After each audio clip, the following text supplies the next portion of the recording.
Assalamualaikum warahmatullahi wabarakatuh. Perkenalkan, saya Oban Robandi, orang Bandung asli yang selalu dicari dan dinanti para bidadari dan permaisuri sejak hari ya. Oh no.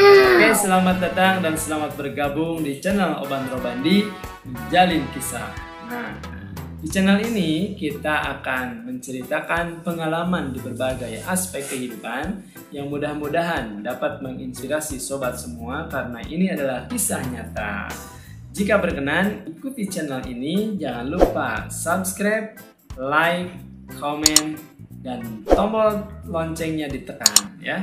Halo sobat semua, video ini emang sengaja saya buatkan ya, program untuk mengecilkan perut ya, dan juga menurunkan berat badan gitu. Oke, langsung saja. Nah, yang saya lakukan sebenarnya dietnya tuh mungkin ya bisa dibilang abal-abal ya. Oh gitu, waduh. Saya lakukan, saya jalankan, alhamdulillah cukup 1 bulan saja. Yang tadi saya gendut seperti ini, kemudian sekarang jadi seperti ini. Nah, pada mulanya ya, saya cerita sedikit ya. Pada mulanya emang saya itu lumayan ya, pendek, kemudian agak bulat gitu ya, cabi-cabi gimana gitu ya. Nah, emang doyan makan gitu. Pada dasarnya waktu kecil saya itu emang fobia dengan nasi. Saya tuh nggak makan nasi dulu ya. Meskipun makan harus pakai sayur supaya apa? Tergenang kan sama airnya ya. Itu mindset saya tuh jadi kebanjiran nasinya, makanya udah mati. Saya baru bisa makan. Atau yang kedua, nasi goreng. Nasi goreng itu kan kalau digoreng kan ke atas tuh. Nah, itu apa? Artinya dia mati juga nasinya, maka saya bisa makan nasi goreng. Selain itu saya nggak bisa makan nasi karena saya takut. Kasian deh lu. Gitu ya. Karena pernah waktu itu serasa digigitin di sini. Nah, oke, itu cerita sedikit ya. Tapi seiringnya waktu ya, saya ngerantau gitu ya ke ibu kota ya. Nah, di situ kan yang namanya perantau itu harus makan, harus bisa menjaga kesehatan supaya tetap kondisi sehat, bugar, dan pulang bisa seperti kondisi semula ataupun bisa lebih gendut ataupun gimana lah, yang penting sehat gitu. Itu yang pertama, karena orang tua itu kebanyakan yang dipikirin tuh makan. Lo aja kali yang doyan makan, gue mah enggak tuh. Harus sehat ya. Nah, selain itu saya juga kadang kalau misalkan ada perform atau misalkan ada undangan gitu ya, baik MC ataupun kori ataupun musik gitu ya dengan muzaffar. Nah, saya itu kan dari kampung gitu ya, makanya kalau diundang di hotel gitu ya, makanan hotel seperti apa gitu. Nah, ternyata seperti ini. Saya cobain satu-satu sampai kewalahan perut. Nah, padahal sebenarnya harus sepertiga ya diisi perut ini. Nah, jadi artinya suka makan, dan meskipun tidak lapar, kita juga tetap memikirkan makan. Nah, itu salah satu kesalahannya ya. Oke, kita langsung saja menjawab pertanyaan yang di WhatsApp ataupun telepon yang menanyakan kenapa sih bisa seperti semula gitu, yang tadinya kurus jadi agak gendut bahkan buncit, sekarang jadi kembali lagi. Banyak yang bilang, "Mas sakit? Habis sakit atau sakit apa gitu?" Nah, abaikan saja ya. Ingat, sebelum berlanjut, ingat, tips diet ini bukan tips ya, tapi ini pengalaman pribadi, pengalaman yang nyata ya. Tapi nggak tahu nih sehat apa enggak menurut dokter. Tapi ini saya turun drastis ya. Tapi kondisinya sehat itu alhamdulillah. Meskipun orang-orang banyak yang mengira itu sakit, nggak masalah. Yang penting kita merasa sehat aja dan kuat ya. Oke. Yang pertama yang saya lakukan terutama ya, niat dan istiqomah atau konsisten. Nah, kebanyakan orang berpikir itu saya udah niat. Makanya saya tanya ketika ada yang WA atau telepon, emang beneran saudara, antum, maneh, kamu udah niat mau diet? Udah Kang, udah Pak, udah Mas, udah Om. Benar. Padahal baru di ucapan doang gitu. Mohon maaf ya sebelumnya nih, saya waktu itu pernah kan di kampung ya belajar mengaji ya. Saya membaca, diajarkan kitab kuning atau Safinah ya, bahwa niat itu an-niyatu. Maaf nih, kalau nggak ngerti ada translate di bawah ya. Saya pakai bahasa Sunda karena saya orang Sunda, orang Bandung ya. An-niyatu ari ngaran niat mungguh sara eta qasdu sayi nejana si jalma kana hiji perkara muktaronan bari dibarengan bipaklihi kalawan migawena atau perkara. Jadi niat itu selain diucapkan kemudian di dalam hati ya, itu juga harus dilakukan dengan mengerjakan apa yang diucapkan, apa yang ditanamkan di dalam hati ya, supaya menjadi benar-benar terrealisasi itu niat. Tempatnya niat yaitu fil qalbi, di dalam hati. Nah, saya berniat waktu itu saya udah terlalu over ya, karena jujur nih, waktu lebaran 2019 saya itu masih kewalahan mencari celana.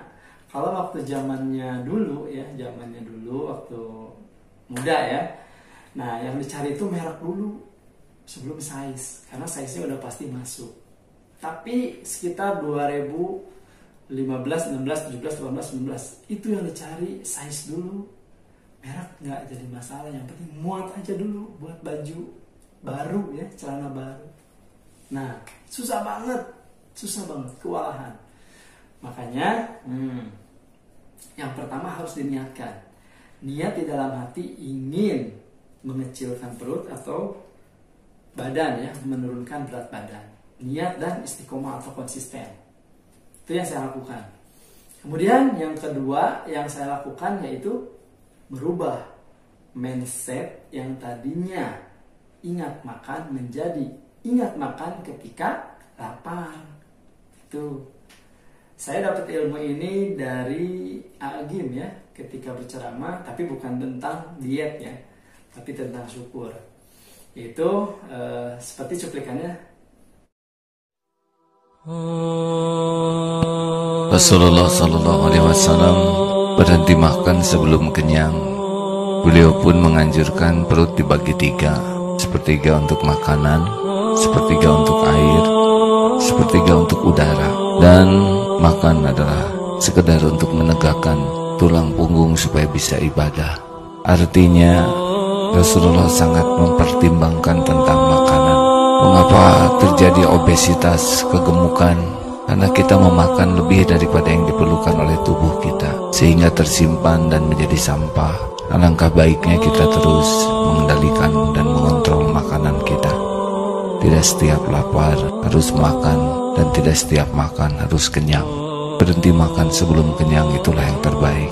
Mudah-mudahan kita bisa ringan hisab di akhirat, sebagaimana Rasulullah selalu menjaga makanannya.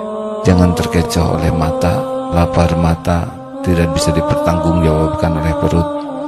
Jangan terkecoh oleh aroma, lapar hidung juga tidak bisa dipertanggungjawabkan. Jangan lapar lidah pendek saja. Tapi yakinilah kita makan karena memang perlu untuk menguatkan ibadah. Secukupnya saja. Mudah-mudahan kita tidak diperbudak oleh makanan. Nah, udah denger kan? Jadi ketika kita lapar, maka yang diisi harus perut. Kalau lapar mata, ya udah ambil makanannya baru masukin ke mata, karena yang lapar mata bukan perut. Seperti itu. Saya otak-atik, saya bangun, saya pikirkan, saya jalankan. Ternyata ini yang menjadi salah satu kunci perut saya menjadi hilang ya. Makanlah ketika lapar ya, kecuali yang punya mah itu silakan ya, silakan aja makan sewajarnya aja, harus terisi, jangan sampai kosong. Karena ini tidak ada pengalaman saya itu dari anjuran dokter, karena saya bereksplorasi sendiri ya. Oke, itu yang pertama, yang kedua. Sekarang yang ketiga ya. Selain niat, istiqomah atau konsisten, kemudian rubah mindset. Nah, yang ketiga yaitu makan dilakukan hanya 1 kali. Nah, kok bisa 1 kali? Nah, itu juga dilakukan saya di malam hari. Wah, kok bisa? Nah, bukannya itu jadi lemak, bukannya itu berbahaya, bukannya itu kolesterol. Betul sekali. Saya sangat setuju dengan itu. Makanya dulu waktu saya gendut, saya makan sampai jam 5 ya, dibatasi. Jam 5 ke sana udah nggak boleh makan yang berat-berat kecuali buah katanya gitu ya. Tapi tetap aja berat badan semakin meninggi karena emang doyan makan ya. Nah, makanya dari itu saya dengan adanya penelitian, adanya pengakuan bahwa emang yang menjadi lemak itu adalah ketika makan malam yang tidak digunakan aktivitas apa-apa. Makanya kita gunakan. Nah, kita rubah gitu. Kita makan malam. Si lemak yang tadi disebutkan menurut penelitian para dokter dan para ahli, kita gunakan untuk kegiatan sehari-hari dari pagi sampai nanti menjelang malam lagi, menjelang makan lagi. Jadi dilakukan hanya 1 kali. Nah, emang agak ruwet ya, agak ruwet pemikiran saya juga ya, karena ini bukan anjuran yang benar mungkin ya, tapi ini kenyataan gitu, kenyataan. Alhamdulillah gitu ya, saya bisa kurus lagi, bisa perutnya hilang ya, alhamdulillah, karena melakukan suatu tips atau trik atau pengalaman yang belum orang lakukan mungkin ya, mungkin, maaf nih kalau saya salah. Nah, saya melakukan itu atas dasar pemikiran, kemudian saya otak-atik seperti yang tadi saya bilang, otak-atik, terus cari-cari teori-teori dan lain-lain. Nah, seperti itu. Jadi menggunakan lemak atas makan malam tadi untuk digunakan aktivitas sehari-hari dari pagi sampai menjelang makan malam lagi ya. Terus kalau misalkan pagi boleh nggak sarapan? Saya sih nggak sarapan. Karena saya juga pernah mengikuti program dietnya Deddy Corbuzier ya. Nah, di situ kan ada OCD ya. Nah, saya melakukan puasa beberapa termin untuk melakukan makan, silahkan. Tapi saya gagal terus gitu. Kenapa gagal? Karena tidak konsisten. Yang pertama itu. Yang kedua, ketika adanya panggilan di hajatan ya, di pesta, maka saya masih tergoda karena saya belum berniat, baru diucapan aja gitu ya. Nah, makanya di diet itu kan tidak ada sarapan. Nah, tidak ada sarapan, makanya saya juga mengkolaborasikan antara tips-tips diet yang udah saya lakukan ya kepada tips diet yang saya lakukan saat ini. Jadi tidak ada sarapan, tidak ada makan siang juga ya kalau saya ya. Tapi kalau yang punya mah itu silahkan, tidak ada larangan karena ini dietnya lumayan diet yang kalem sih menurut saya ya, bebas, nggak ada harus begini nggak, bebas, tergantung kita. Kalau kitanya niat, insya Allah semuanya akan berjalan dengan lancar. Nah, tidak ada sarapan, tidak ada makan siang. Kalau minum atau minum kopi boleh, silahkan. Saya juga waktu itu pertama kali yang saya lakukan tips ini yaitu ketika hari Senin ya. Hari Senin itu kalau saya lagi benar nih ya, lagi benar saya melakukan puasa sunnah ya, kalau lagi benar, kalau lagi sadar. Jadi waktu itu sekalian saya melakukan program ini saya dengan berpuasa, berniat puasa. Karena di situ ada 2 keutamaan ya. Ada 2 keuntungan. Satu, yaitu kita berniat ingin menguruskan badan ya, atau perut, mengecilkan perut. Yang kedua, mudah-mudahan Allah senantiasa memberikan pahala atas saum kita hari Senin. Nah, itu saya makannya sahurnya itu sekitar sebelum tidur ya, jam 11-an waktu itu, 11 malam saya makan sahur ya. Ya udah, saya jalanin. Terus makan lagi nanti mau besok Selasa, jadi artinya makan malam Selasa. Nah, terus ketika ketemu Kamis, nah ketika ketemu hari Kamis itu saum lagi kalau saya ya. boleh, ini proporsional, terserah ya. Cuma saya lakukan pertama kali hari Senin. Nah, kemudian hari Jumat, Sabtu, Minggu saya lakukan seperti itu, makan cukup 1 kali saja. Dan alhamdulillah pada minggu kedua ya, karena saya setiap minggu ya, weekend saya pulang ke Bandung ya. Nah, banyak orang yang mengatakan, nah kok kurusan kan, katanya. Kok bisa begitu, katanya. Padahal minggu kemarin masih gendut gitu. Masa sih perasaan tetap begini? Saya juga belum sadar ya, bahwa saya itu agak berkurang gitu ya, agak berkurang beratnya itu. Saya biarkan aja. Saya belum ditimbang, belum menimbang. Karena apa? Karena saya merasa tidak ada pengurangan berat badan. Oke. Nah, di minggu kedua saya lakukan pola tersebut terus sampai 2 minggu. Dan 2 minggu saya ketemu tetangga ya di sini ya, di Tangerang Selatan ya, ketemu tetangga. Pak, Mas, Kang, Om, kok lagi sakit, katanya. Enggak, saya bilang, kenapa emang? Kok kurus banget, katanya. Kayak habis baru bangun tidur, bangun sakit, katanya. Saya bilang, masa sih? Iya. Nah, disitulah saya melakukan timbang. Ternyata iya, yang tadinya 86 menjadi 70 kg. 2 minggu tuh. 2 minggu. Alhamdulillah ya. Saya juga itu kaget. Ya Allah, berarti benar-benar nih saya itu kurusan gitu ya. Tapi saya belum merasakan. Sambil senyum-senyum gitu, bahagia gitu ya. Karena susah banget untuk dia tuh, benar-benar susah. Saya itu dari dulu ya.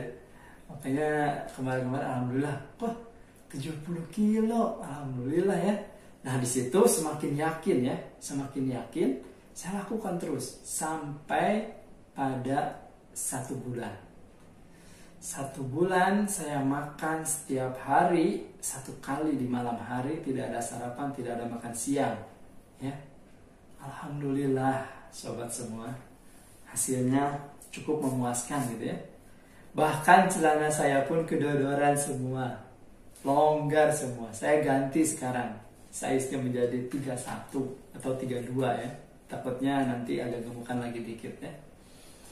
Alhamdulillah luar biasa. Nah, itulah yang saya lakukan ketika saya menurunkan berat badan, kemudian menghilangkan perut buncit ya. Oke, mungkin itu saja pengalaman yang saya lakukan. Nah, ini juga kisah nyata, saya benar-benar melakukan ini. Nah, pesannya buat sobat semua, jika ingin melakukan tips atau pengalaman yang saya lakukan tentang penurunan berat badan ataupun diet ataupun mengecilkan perut ya, jangan lupa kalau tidak kuat jangan dipaksakan, apalagi yang punya mah ya, itu berbahaya. Makanlah, nggak apa-apa, sedikit aja. Nanti lama-lama juga kuat, terbiasa. Saya juga lama-lama si lambung ini mungkin mengecil, karena saat ini sampai sekarang ya, saat ini saya itu makan tuh nggak kuat banyak. Mukbang tuh udah nggak bisa. Kalau dulu Indomie 5, nasi goreng kadang 5 bungkus juga saya habis ya dulu ya. Sekarang udah nggak bisa. Saya makan cuma sedikit, beneran. Karena mungkin di sini udah mengecil ya, udah mengecil. Jadi artinya saya tuh kalau dikasih makanan banyak paling separuh gitu. Bahkan kalau kita di warteg juga atau di warung nasi, saya sedikit separuh gitu nasinya. Karena mungkin di sini udah terbiasa. Dan alhamdulillah sampai sekarang saya lakukan dengan sepenuh hati, saya yakin. Dan saya juga alhamdulillah ada teman-teman yang ikut program saya ya, karena terbukti gitu ya. Nah, banyak alhamdulillah yang saya masih bimbing sampai saat ini. Ada juga yang ampun katanya menyerah. Kenapa? Saya tidak di ACC sama istri, katanya. Istri saya pengen gendut, mantap gitu ya. Jadi biar nggak malu-maluin istri, dikiranya kan nggak dimasakin atau nggak apa ya, diladenin atau apalah ya, pokoknya gitulah. Saya juga banyak yang gitu, itu mah gara-gara katanya LDR katanya, jadi nggak pernah makan, nggak boleh makan, dimasakin istri. Sorry, bukan, makan itu saya juga terbiasa sendiri dulu juga ya. Jadi jangan menyalahkan istri yang ada di rumah ataupun yang ada dimanapun ya, karena nggak ada istri, insya Allah para lelaki, para bapak, para bujang bisa makan ya. Jadi makanlah ketika lapar saja ya, jangan lapar mata. Kemudian istiqomah yang harus dijalankan. Mungkin itu saja pengalaman yang dapat saya sampaikan, yang dapat saya utarakan, yang dapat saya bagikan untuk teman-teman semua.